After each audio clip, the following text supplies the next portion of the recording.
Oh, nothing earthly save the ray thrown back from flowers of beauty's eye, as in those gardens where the day springs from the gems of Circasse.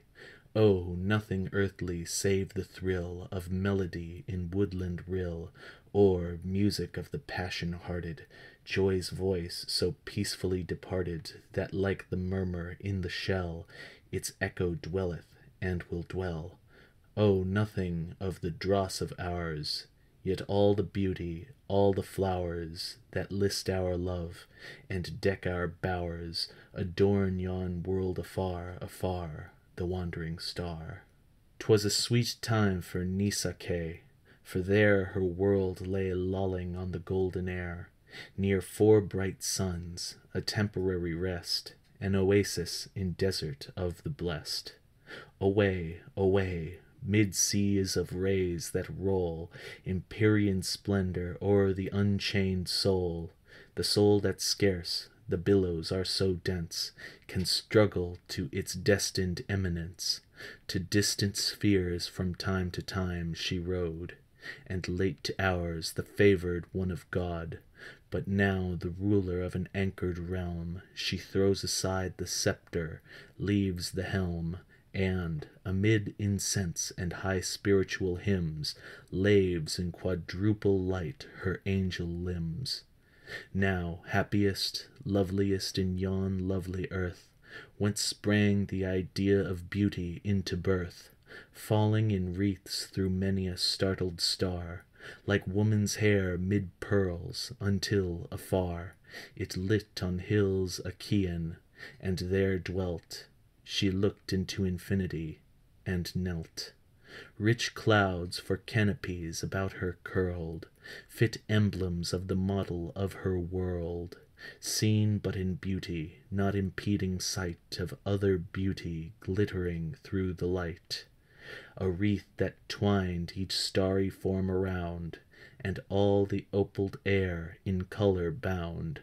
All hurriedly she knelt upon a bed of flowers, of lilies such as reared the head on the fair Capo di Cato, and sprang so eagerly around about to hang upon the flying footsteps of deep pride of her who loved a mortal, and so died. The cephalica, budding with young bees, upreared its purple stem around her knees, and gemmy flower of Trebizond misnamed, inmate of highest stars, where erst it shamed all other loveliness, it honeyed dew, the fabled nectar that the heathen knew, deliriously sweet, was dropped from heaven, and fell on gardens of the unforgiven in Trebizond, and on a sunny flower, so like its own above that, to this hour, it still remaineth, torturing the bee with madness and unwonted reverie. In heaven and all its environs, the leaf and blossom of the fairy plant, in grief disconsolate linger, grief that hangs her head, repenting follies that full long have fled, heaving her white breast to the balmy air, like guilty beauty, chastened and more fair. Nyctanthus, too, as scared as the light, she fears to perfume, perfuming the night, and Clytia pondering between many a sun, while pettish tears adown her petals run, and that aspiring flower that sprang on earth and died, ere scarce exalted into birth, bursting its odorous heart in spirit to wing its way into heaven from garden of a king, and Vallisnerian lotus thither flown, from struggling with the waters of the Rhone, and thy most lovely purple perfume, Zante, Isola d'Oro, Fior di Levante, and the Nelumbo bud that floats forever, with Indian Cupid down the holy river, fair flowers and fairy, to whose care is given to bear the goddess's song in odors up to heaven.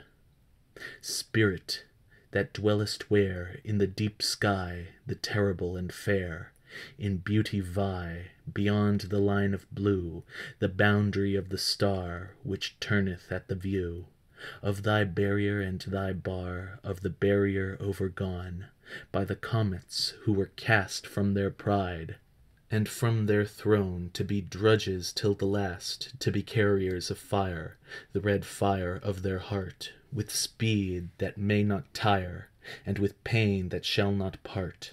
Who livest, that we know, in eternity we feel, but the shadow of whose brow what spirit shall reveal? Though the beings whom thy Nisake, thy messenger, hath known, have dreamed for thy infinity a model of their own, thy will is done, O God! The star hath ridden high through many a tempest, but she rode beneath thy burning eye, and here, in thought to thee, in thought that can alone ascend thy empire, and so be a partner of thy throne by winged fantasy, my embassy is given, till secrecy shall knowledge be in the environs of heaven.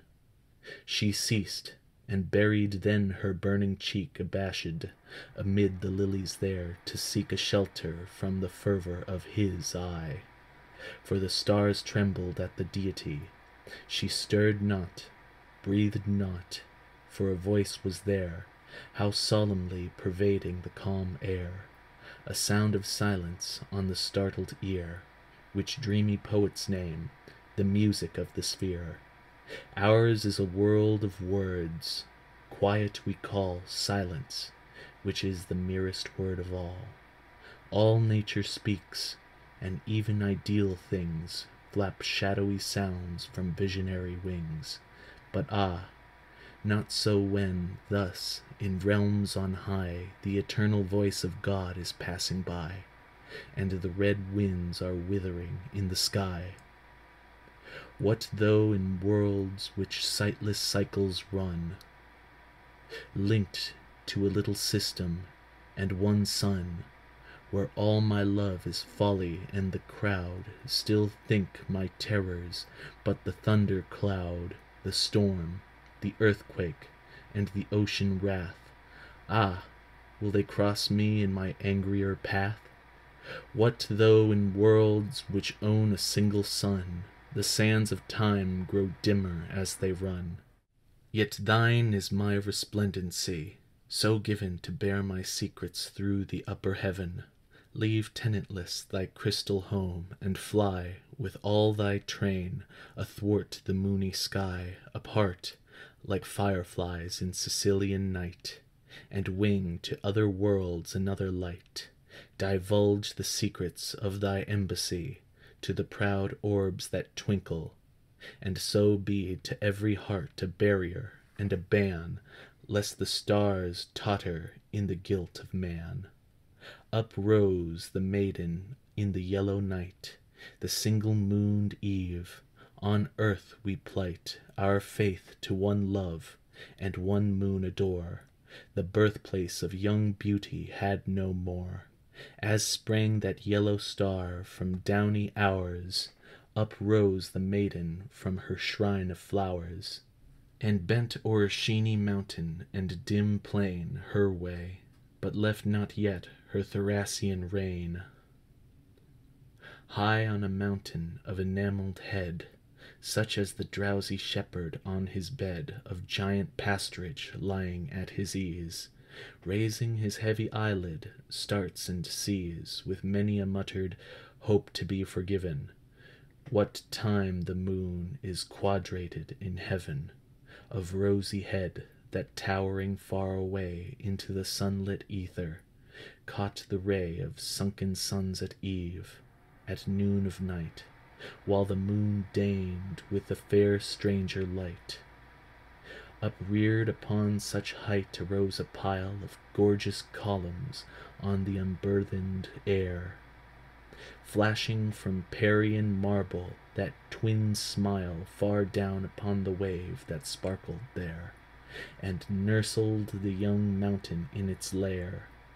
Of molten stars their pavement, such as fall through the ebon air, besilvering the pall of their own dissolution while they die, adorning then the dwellings of the sky. A dome, by linked light from heaven let down, sat gently on these columns as a crown.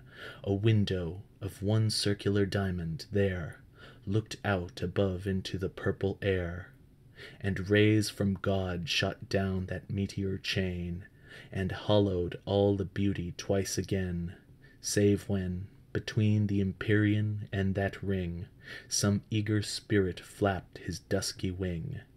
But on the pillars seraph eyes have seen the dimness of this world, that grayish green that nature loves the best for beauty's grave, lurked in each cornice, round each architrave. And every sculptured cherub thereabout, that from his marble dwelling peered out, seemed earthly in the shadow of his niche. Achaean statues in a world so rich, friezes from Tadmor and Persepolis, from Baalbec and the stilly, clear abyss of beautiful Gomorrah.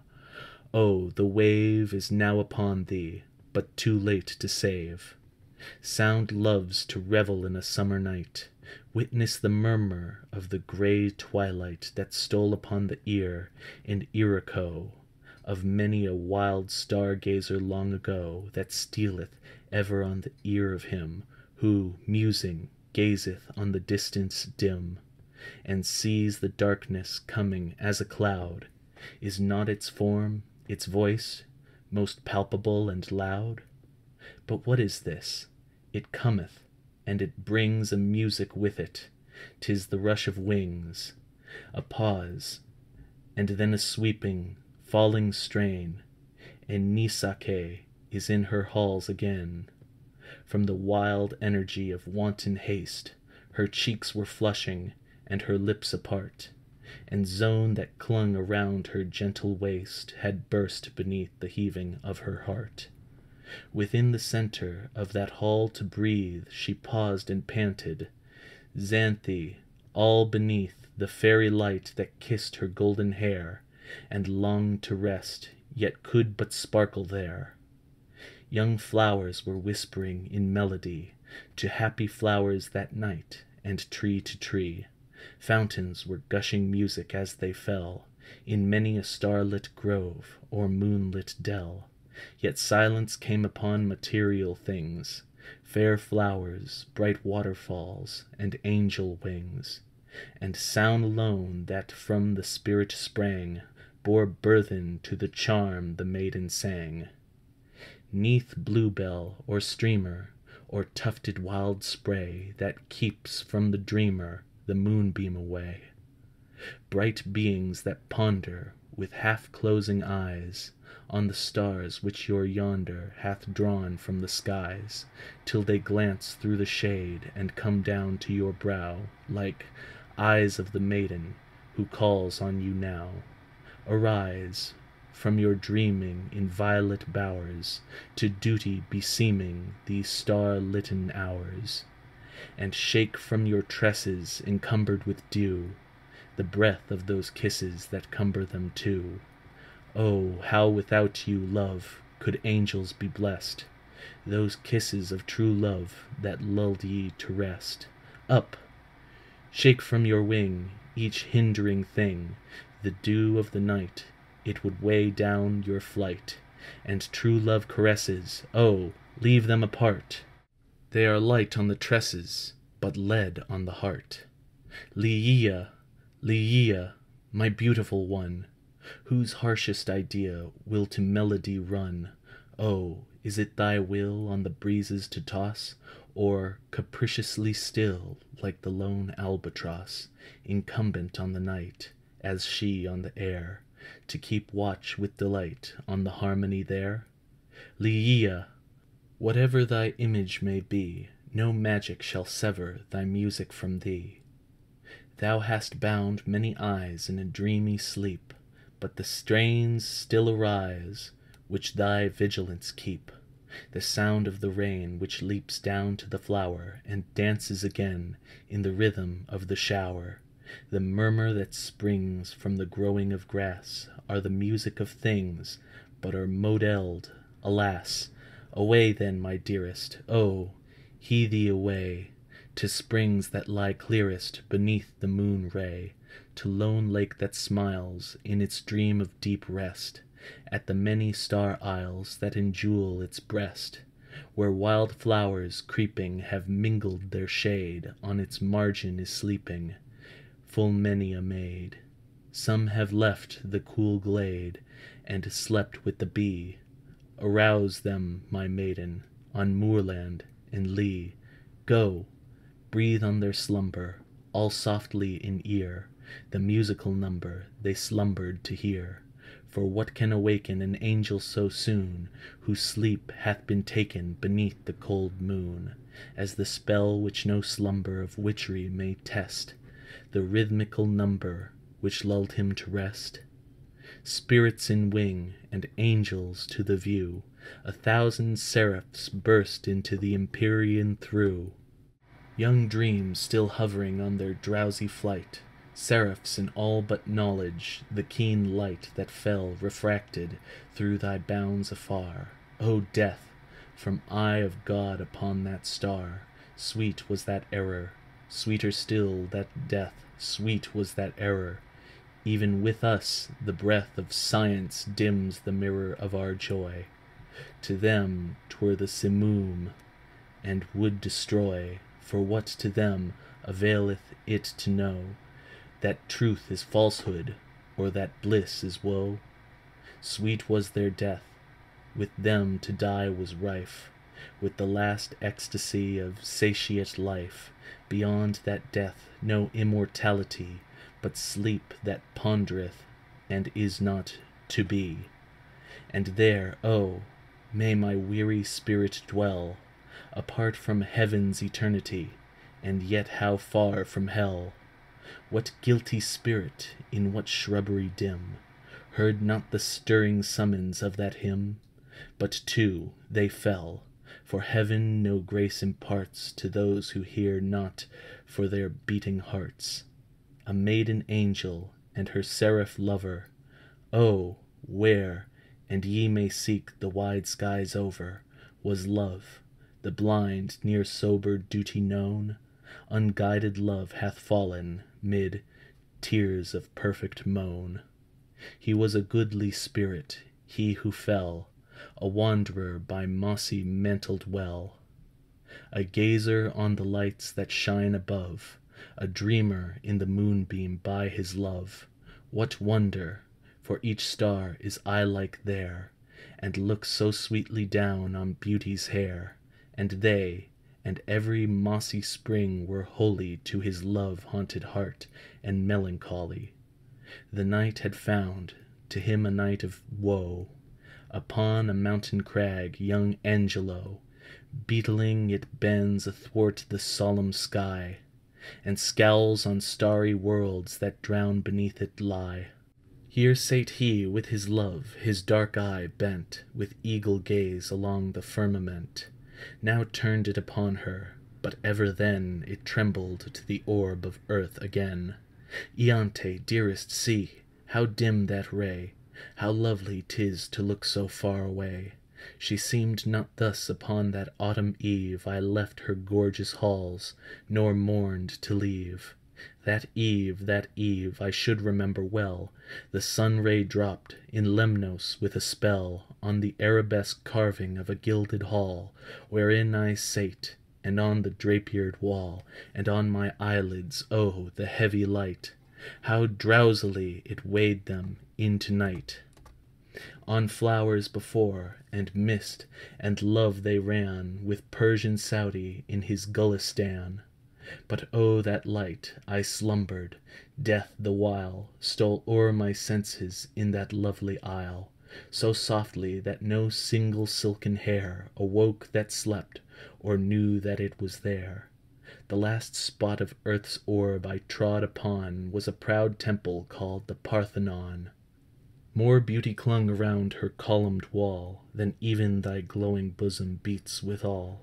And when old time my wing did disenthrall, thence sprang I, as the eagle from his tower, and years I left behind me in an hour. What time upon her airy bounds I hung, one half the garden of her globe was flung, unrolling as a chart unto my view, tenantless cities of the desert too. Ianthe, beauty crowded on me then, and half I wished to be again of men. My Angelo, and why of them to be? A brighter dwelling place is here for thee, and greener fields than in yon world above, and women's loveliness, and passionate love. But list, Ianthe, when the air so soft failed, as my pennoned spirit leapt aloft. Perhaps my brain grew dizzy, but the world I left so late was into chaos hurled, sprang from her station on the winds apart, and rolled aflame, the fiery heaven athwart. Methought, my sweet one, then I ceased to soar, and fell, not swiftly as I rose before, but with a downward tremulous motion threw light, brazen rays, this golden star unto. Nor long the measure of my falling hours, for nearest of all stars was thine to ours, dread star that came amid a night of mirth, a red Daedalian on the timid earth. We came, and to thy earth, but not to us be given our Lady's bidding to discuss.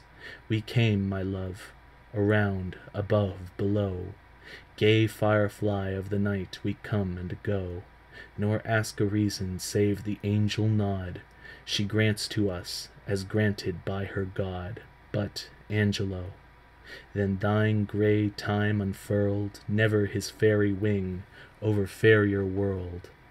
Dim was its little disk, and angel eyes alone could see the phantom in the skies. When first Aaraaf knew her course to be headlong thitherward o'er the starry sea. But when its glory swelled upon the sky as glowing beauty's bust beneath man's eye, we paused before the heritage of men, and thy star trembled, as doth beauty then. Thus, in discourse, the lovers whiled away the night that waned and brought no day. They fell, for heaven to them no hope imparts, who hear not for the beating of their hearts.